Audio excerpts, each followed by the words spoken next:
Bon, cette fois, pas notre foireuse sur les jeux vidéo. Hein. Oh non, aujourd'hui c'est ambiance caliente. Pourquoi ça? Mais on parle de zombies.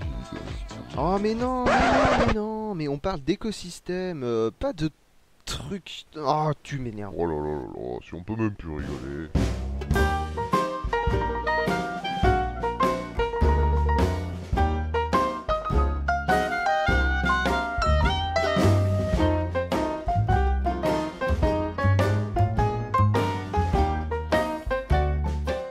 Bonjour à toutes et à tous et bienvenue dans cette seconde chronique consacrée à l'environnement. Et oui, aujourd'hui on ne va pas parler d'agriculture mais on est dans l'écologique.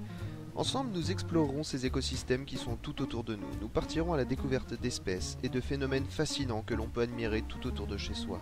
Ah ouais, des choses logiques mais qu'on a oubliées, dis donc. C'est super inspiré comme nom de chronique. Ouais bon ça va. Bon alors, rien de mieux pour commencer que de parler des zones humides. Les zones humides, hein. Petit coquin. Oh mais non, pas celle-là, espèce de gros pervers. Bon alors, pourquoi les zones humides?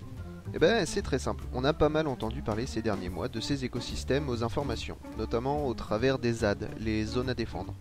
Il est donc important de savoir ce que sont que ces zones et pourquoi certains les défendent autant. T'es un militant toi? Oui, je milite pour que chacun connaisse le contexte et se fasse sa propre opinion. C'est pour ça que c'est super important de présenter les zones humides. Bon alors commençons. Une zone humide c'est quoi? Selon le code de l'environnement, les zones humides sont de terrains exploités ou non, habituellement inondés ou gorgés d'eau douce, salée ou saumâtre de façon permanente ou temporaire. La végétation, quand elle existe, y est dominée par des plantes hygrophiles pendant au moins une partie de l'année. Bon alors déjà, pourquoi cet accent? Et ensuite j'ai rien compris. Tu parles de saumon et de gros fils, c'est pas clair ton truc. Bon, pour définir rapidement, une eau saumâtre, c'est une eau salée mais moins que l'eau de mer. En France, on trouve ce type d'eau dans les estuaires de la Seine par exemple. Et une plante hygrophile, c'est une plante qui a besoin de beaucoup d'eau pour se développer, comme le nénuphar par exemple. Ah ben voilà, là c'est plus clair. Donc voilà, en gros, si je devais résumer ce qu'est une zone humide, c'est un milieu où il y a de l'eau, sous toutes ses formes, toute l'année ou de manière périodique. On le repère notamment par toutes les espèces animales ou végétales qui la composent. En gros, c'est une zone de transition entre un milieu terrestre et un milieu aquatique. Ah oui, donc un marais en gros. Ben, entre autres, il existe une multitude de zones humides, avec chacune leurs caractéristiques. Ce que je te propose, c'est qu'aujourd'hui, on découvre un petit peu tous les types de zones humides, et la prochaine fois, on parlera de leur fonctionnement.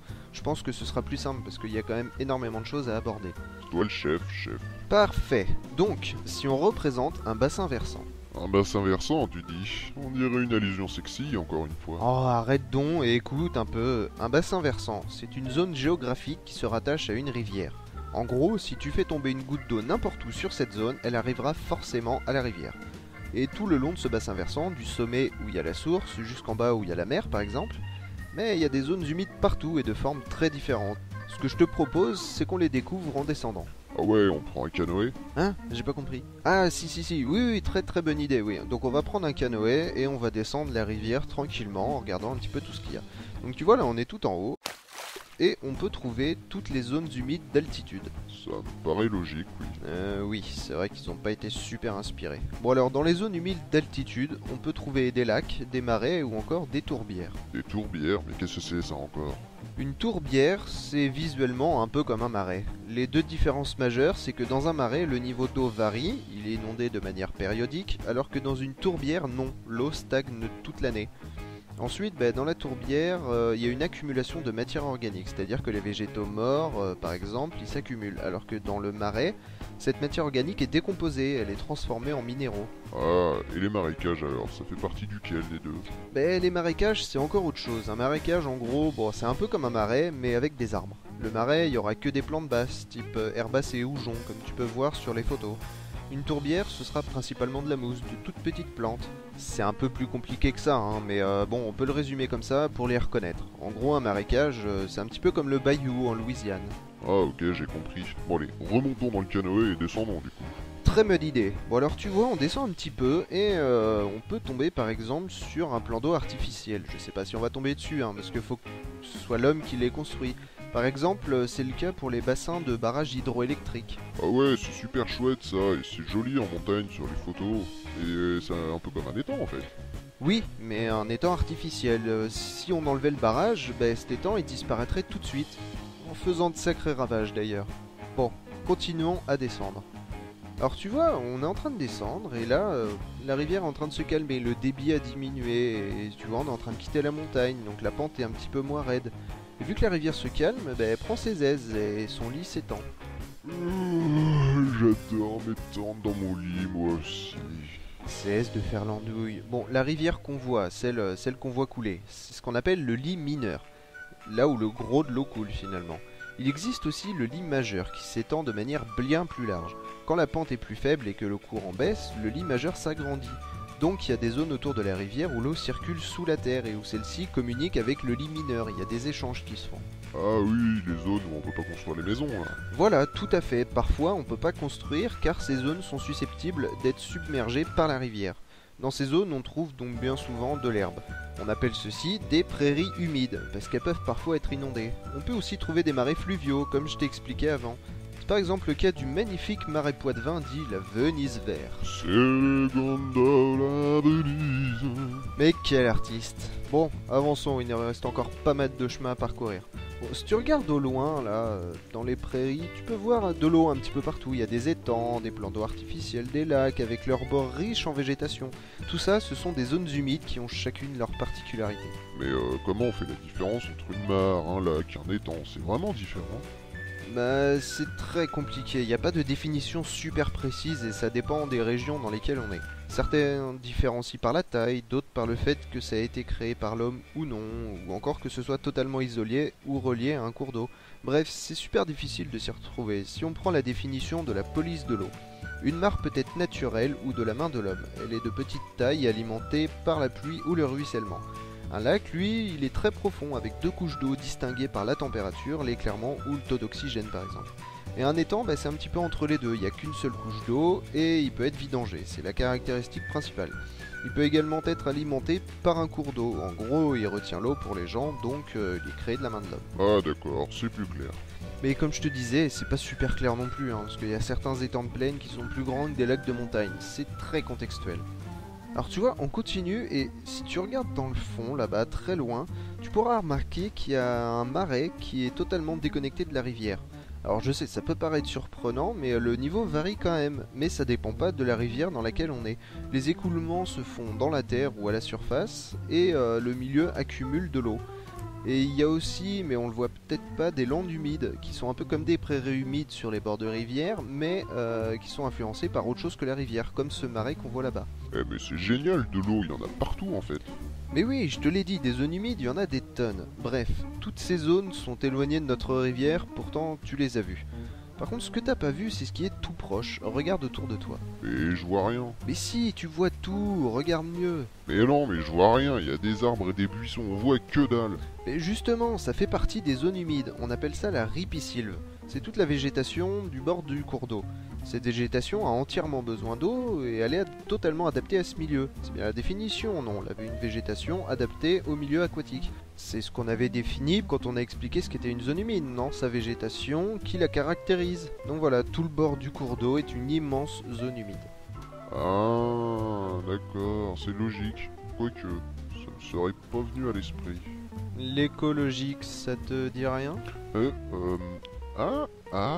Je commence à comprendre le nom de la chronique. C'est bien, ben voilà, tu vois. Bon alors, la ripisylve, c'est vraiment ce qui pousse au bord de l'eau, mais il y a aussi des forêts alluviales. C'est en gros la même végétation qu'une ripisylve, mais qui s'étend beaucoup plus. En gros, c'est comme une forêt normale, sauf que les champignons, ils ont intérêt d'avoir un tuba. Ah oui, c'est un peu comme le bayou, non? Oui, c'est vrai que ça y ressemble à certains endroits. Bref, regarde par exemple là, par ici, là, il y a de l'eau partout, mais pourtant on voit une forêt, donc ça c'est certainement une forêt alluviale. Et si tu regardes aussi à côté, la rivière s'étale beaucoup, parce qu'on est au bord de la mer, donc le sol est plutôt plat. D'accord, je vois. Mais d'ailleurs, on s'approche de la mer là. Et oui, tu vois, ça tombe bien. Bon, on arrive au terme de notre périple. Et pourtant, il recèle encore de bien belles zones humides. On va donc trouver des vasières littorales. Les vasières, ça a l'air dégueu comme truc. Bah, c'est de la vase quoi, c'est pas hyper ragoûtant. Mais t'inquiète, y a plus sympa. Il y a les prés salés par exemple, qui sont des prairies humides comme on a vu plus tôt, mais sauf que cette fois-ci c'est de l'eau salée. Ah, mais c'est comme en Camargue. Oui et non, les prés salés on en trouve un peu partout en bord de mer. Au Mont Saint-Michel, il y en a pas mal d'ailleurs. En Angleterre aussi, comme ici à Chichester, si tu regardes sur la photo. On les appelle d'ailleurs des scores. En Camargue, on en trouve, mais ce qu'il faut surtout retenir, c'est que c'est un marais saumâtre. Ah oui, alors attends, saumâtre, c'est pas qu'il y a du saumon, mais c'est qu'il y a de l'eau, mais pas trop salée. Et ça vient du fait que c'est la zone de transition entre l'eau douce qui vient de la rivière et l'eau de mer, non, je suppose. Mais oui, c'est tout à fait ça. Et regarde, ça y est, on est arrivé à la mer. Mais si tu regardes un petit peu sur la gauche, là-bas, il y a un renfoncement. On appelle ça une lagune ou un lagon, selon comment ça s'est formé. Et ces lagunes sont considérées comme de véritables zones humides par leur végétation, encore une fois. Et ben voilà, nous avons fini notre voyage. La vache, je pensais pas qu'il existait autant de sortes de zones humides. Finalement, on n'en connaît pas beaucoup. Hein. Ouais, et comme je te le disais, elles sont toutes très différentes, elles ont un fonctionnement vachement différent. Certaines zones humides abritent d'ailleurs des espèces très rares, voire uniques. Biologiquement, c'est un milieu très riche. Et puis ça a également tout un tas de rôles très importants pour la nature, mais aussi pour l'homme. Ah oui, comme les marais salants pour le sel. Ben pas seulement, l'intérêt n'est pas qu'économique. On comprend facilement pourquoi les écologistes veulent défendre ces zones, mais ils veulent pas la garder uniquement pour telle ou telle espèce animale ou végétale. C'est une vision d'ensemble, c'est tout l'intérêt de la zone humide. Mais bon, le voyage a été vachement long, donc on en parlera une autre fois. Pour le moment, allons trouver un bon port pour se boire une bonne mousse. Ou un whisky, mais pas tourbé, hein. Pas d'inquiétude, mon cher.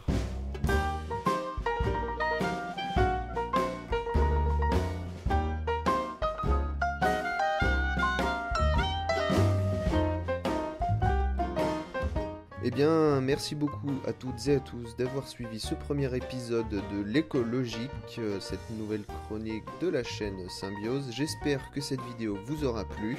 Comme vous l'aurez compris, c'est un petit peu une introduction au thème des zones humides, hein, donc on aura l'occasion d'y revenir. Il y aura plusieurs épisodes qui aborderont un petit peu tous les aspects des zones humides. Si vous avez aimé, n'hésitez pas à vous abonner et à partager la vidéo, surtout partager, c'est super important. Je vous invite également à découvrir l'autre chronique, Agriculture, qui aborde évidemment, comme son nom l'indique, toutes les questions de l'agriculture.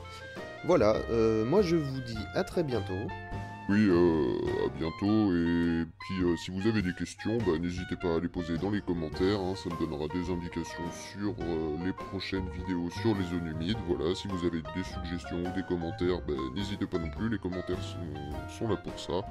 Voilà, des petits encouragements aussi, ça fait toujours plaisir. Oui, tout à fait, voilà. Je vais prochainement créer, je pense, une page Facebook, donc vous pourrez retrouver toutes les infos sur cette page quand je l'aurai créée. Voilà, c'est un projet qui est en train de naître, donc il y a beaucoup de choses à améliorer et beaucoup de choses à construire, mais voilà, j'espère avoir vos retours pour pouvoir m'améliorer. Voilà, sinon, à très bientôt, hein, et comme le disait Jean Gabin... Quand on se promène au bord de l'eau, comme tout est beau, quel renouveau. Paris au loin nous semble une prison. On a le cœur plein de chansons. L'odeur des fleurs nous met tout à l'envers. Et le bonheur nous saoule pour pas cher. Chagrins et peines de la semaine, tout est noyé dans le bleu, dans le vert.